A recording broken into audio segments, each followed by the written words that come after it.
Hi, I'm Femi OK, and you're in the stream. This week, the deal that shaped the borders of the Middle East turns 100 years old. But is it likely to last another 100?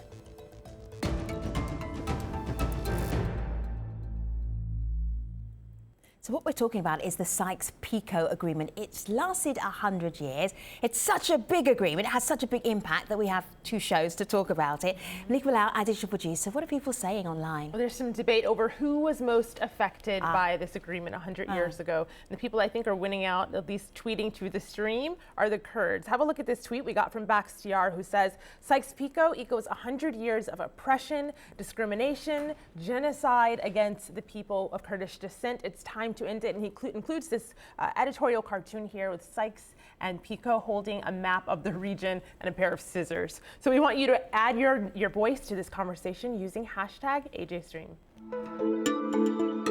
Hi, I am Muhammad Fattar. Hi, I'm Tima Karabash, and we are from the stream.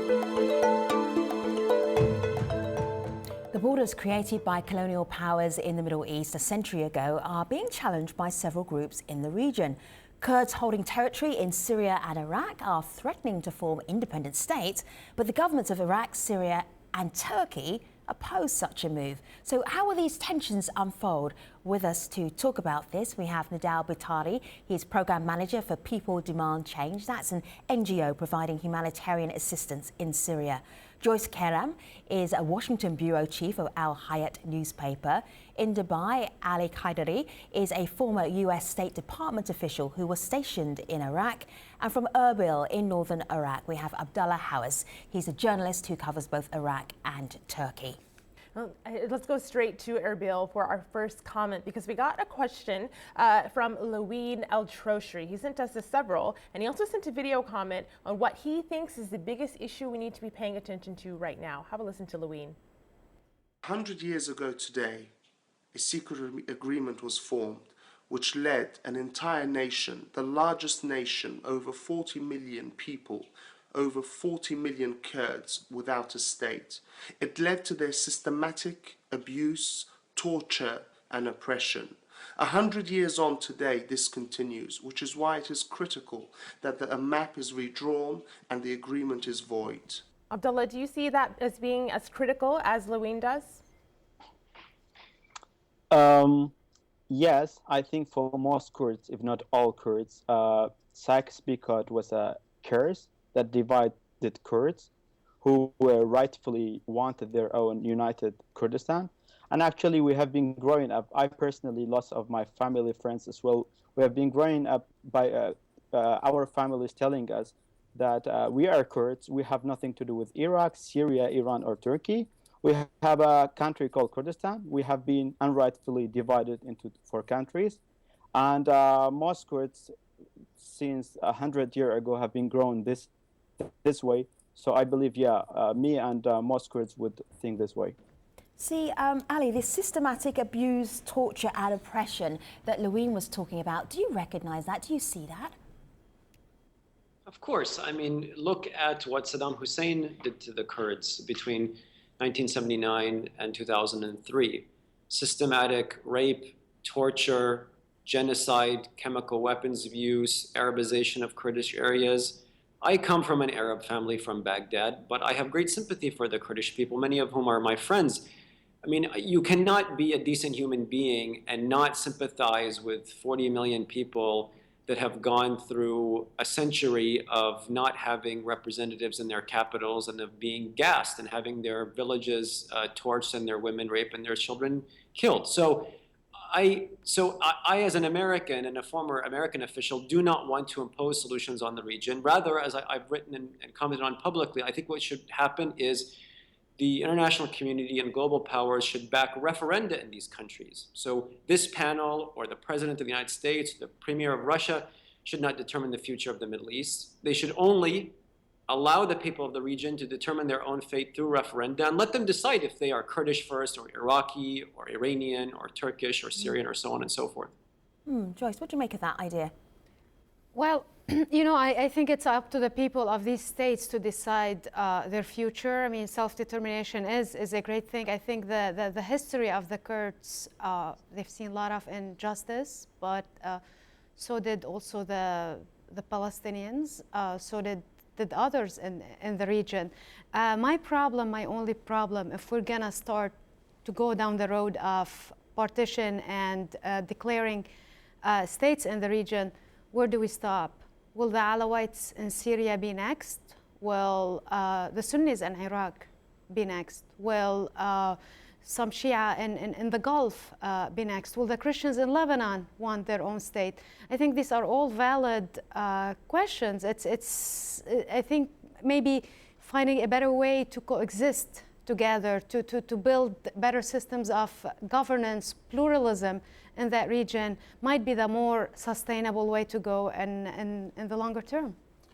Actually, I think like Joyce is mixing between the question of course and the question of protecting the minorities in the region. Like the Kurds in the Middle East, that there are I think there are more than 50 million who are spread over all the world without any country, and I feel sympathetic with them because I am originally Palestinian. I was affected by this Sykes-Picot when they divided, and I lost my country, and I became documentless. I became a refugee stateless.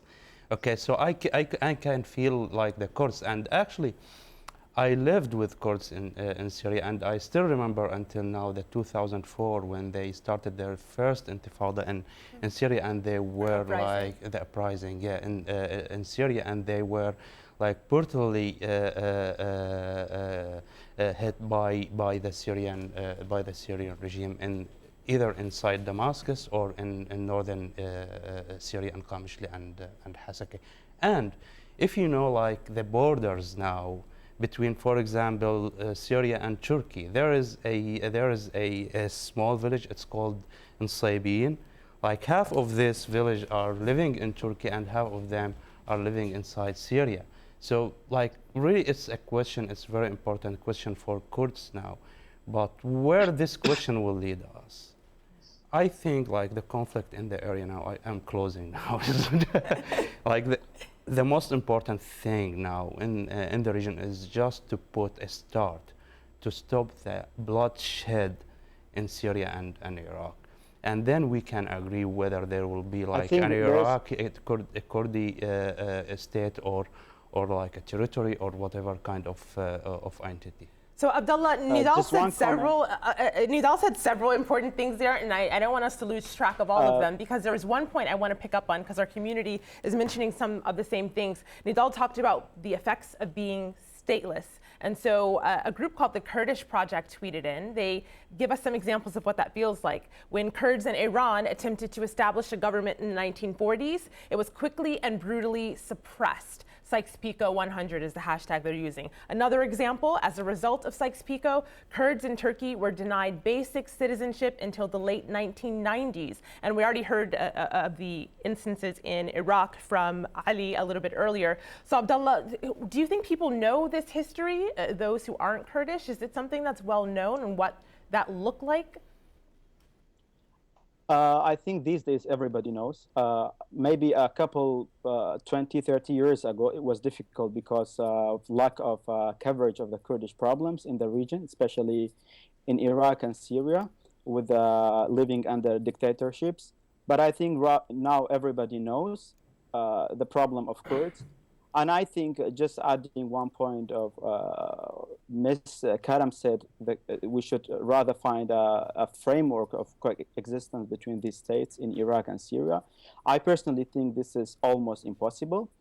I have been covering Syria and Iraq for a long time. When you go, for example, to the front lines, you never see in Iraq the Iraqi flag. You see ISIS flag, you see Kurdish flag, you see Shia militias flag. Nobody has this feeling or this feeling for Iraq anymore. It's not just Kurds, actually. Although Kurds as an ethnic group, it may be more bold on them, but it's in Iraq, for example, no one has this feeling for Iraqiness anymore. It's the talk of coexistence, I think, is just a romantic word these days. It's impossible to resist. Abdullah, did it used to exist? Did people used to feel like they were Iraqis, that they felt that they were one country? Or was it just always very, very shallow, and beneath the surface, people had other identities that they weren't allowed to express? I think since the foundation of Iraq, people tend to have a preference for their own ethnicity or sect rather than Iraqiness. At least in the case of Kurds, me as a Kurd, I would say we have never felt Iraqi. I personally, honestly, never feel Iraqi because I have been raised within a society, within the Kurdish society, which never feel Iraqi. It always feel Kurdishness. They always feel we have been divided into 4 countries, and we have been unrightfully denied from our own state.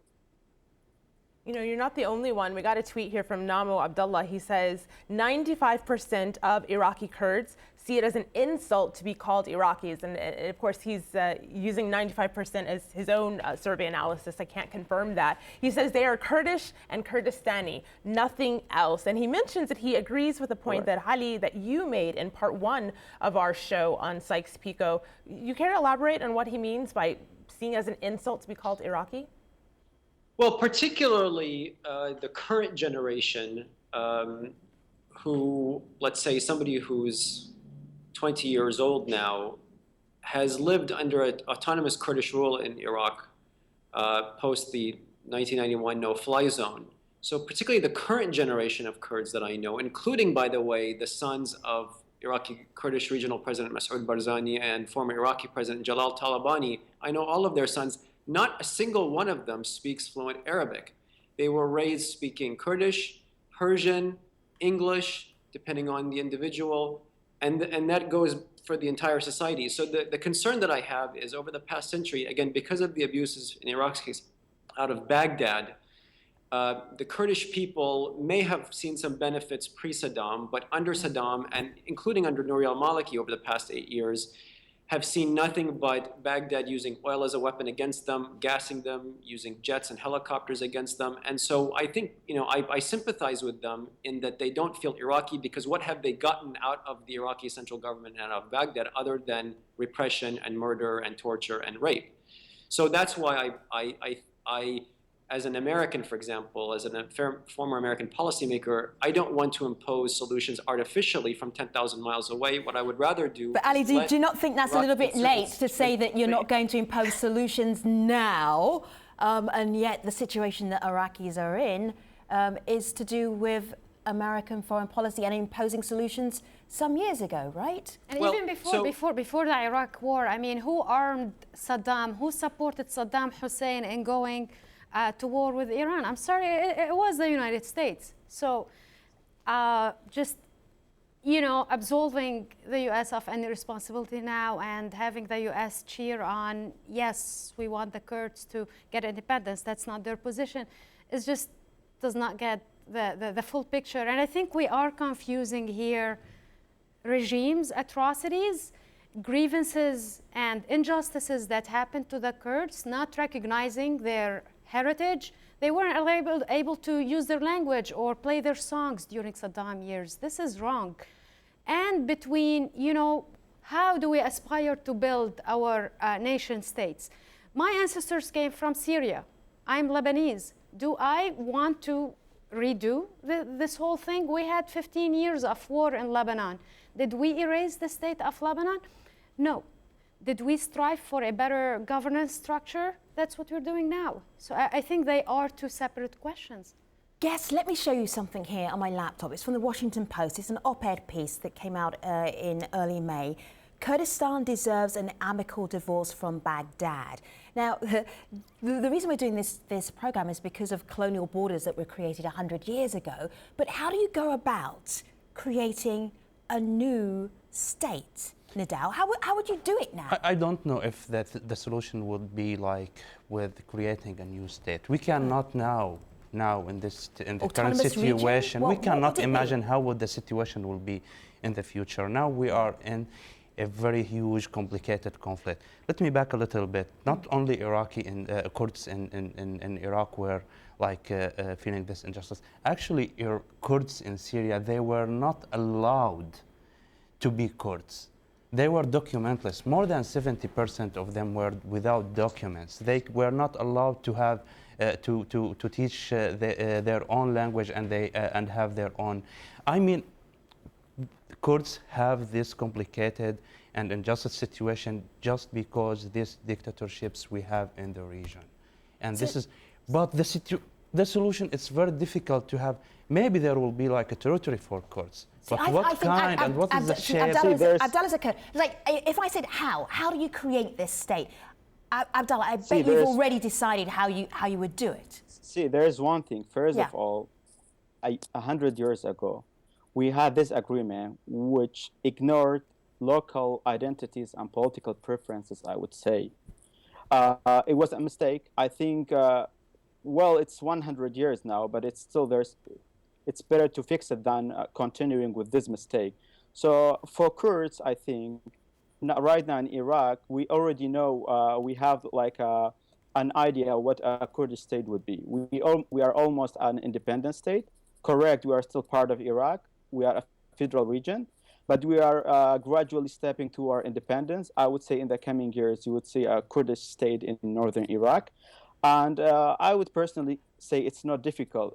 I mean, it's difficult for people who are outside this region to imagine it. But if you live here, you see it's not that difficult. We already have. It has been only like 3 years for me, Abdullah, out of Syria. I was born and raised all my life in Syria and lived all my life like near Kurds, so I know them very well. But but this context of this conflict and this complicated situation cannot like be solved in very easy way, like creating a new state. See, this is what I mean to say. See, the federalism for Kurds in Syria is very new. It's actually just 3 years. It's just when you start. This might be a solution. Federalism is not.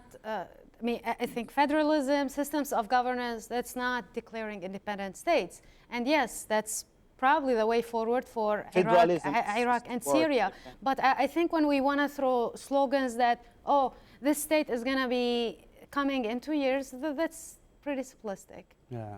The slight divide that I'm hearing here between our guest Sunset and our guest in Erbil is one that I'm also seeing online. Abdullah, I'm going to give this to you. This is a tweet we got referencing the article that Femi pulled up a little bit earlier. As per Masroor Barzani's recent article in Washington Post, conditions are now right to draw new lines and key allies may support. And this is talking about getting that sovereignty, the autonomous state. But on the other hand, you have someone who says, hold on a second. This is Shivan who says it will be a risky step as Kurdish parties have different priorities and agendas. So Abdullah, he's saying it's not going to be easy. Exactly. You can see Nidal here saying even before the Syrian revolution, like all the parties, the Kurdish parties in Syria, they have different perspectives. When the Syrian revolution started, they could not agree on one agenda. Even like, look, I think that the article in the Washington Post, it's just misunderstanding for the social structure of the Syrian and the Iraqi society. And who wants to draw a line? This drawing a line as a border. I mean, I think what was Sykes-Picot, you know, waking up this morning and drawing a line. Oh, this is going to be Palestine. And drawing these lines, it means that we are going into a new civil war. Abdullah, who is in Erbil. Abdullah, you're being very patient. Malika, just remind us what the tweet was, because it wasn't necessarily coming yet. Just remind us. 2 tweets. It's the debate that we're hearing right here. One person says the time is right, and Shivan says this is risky because Kurdish parties have different agendas. Abdullah. Okay. Abdullah. Just Abdullah. First for the of all, moment. Iraqi Kurds cause is a little bit different from Syrian Kurds cause, because Syrian Kurds have just started creating their own autonomy. In Iraqi Kurdistan, it's more than 20 years. It's different. It's a different debate, I think. Masroor Barzani talks about Iraqi Kurdistan, not Syrian Kurdistan. For Iraqi Kurdistan, we have been slowly building institutions. And what Shivan says that it's risky, it's correct. There are differences between Kurdish political parties, but there is no difference on independence. There are differences on the way we should deal with local politics, which is normal anywhere in the world. But going to our independence, give me one party that's against independence in Iraqi Kurdistan if you disagree. As far as I remember, there was... Yes, and Bashar al-Hakim is Syrian Kurd. Yeah, But he is. And give us, So- give us some context of who you're just introducing into our He's in the conversation. Syrian opposition. He's Kurdish and he's against independence. I mean, He's not, which party is he? Let me tell you something. Bashar al-Hakim is living in Erbil. I know him. I've met with him lots of times. He's not against independence. He is saying we should build a federal region within Syria for now. Federal region, Abdullah, is not independence. Exactly. But we have to be careful. Can we agree on this? Give me one. So guess, we've got 5 minutes left, which is amazing because we've had 2 shows and now we have 5 minutes left and we're running out of time. Okay. So let's extrapolate. If the Kurds in Iraq have their own region, they have their own state, what is that going... With Syrian Kurds, please But Abdullah, you heard exactly what I said. I was very precise here. Yeah, I'm just telling the guys. I'm telling them too. What does that do for the rest of the region? Good, bad, complicates things? I feel that I am Kurdish more than you.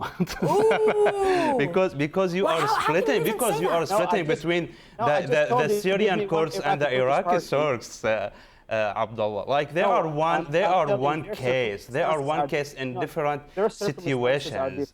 All right, so exactly. Abdullah and Nidal, I like the back and forth, but I can't hear you. Fahmy, today we have the central authority in Baghdad and in Damascus. They're much weaker. We're looking at more decentralized authorities. And for example, today Barzani has more power than Haider Abadi in Baghdad. So I think this is where we're going. Guess we're almost at the end. Yeah, I just want to check in with Ali. So if we have an independent area in Iraq, separate from Iraq, where Kurds live, what implications will that have, do you think, Ali, on the rest of the region? Well, that is exactly the question that the likes of President Obama or the Prime Minister of England or other world powers are dealing with.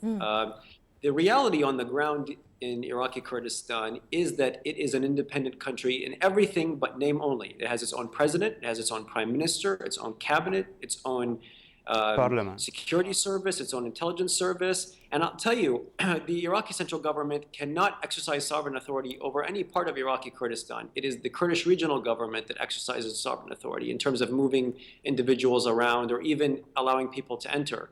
So the question is now what are world powers and regional powers, namely Iran, Saudi Arabia, and Turkey, going to do? Are they going to recognize the situation on the ground and recognize people's desires for self-determination? Or are they going to try to continue to hold Iraq and Syria together? See, Ali, that's really fascinating, isn't it? To build within the volcano. Because the region still has all of those players, or maybe different players, but players all dabbling in politics, local politics, regional politics.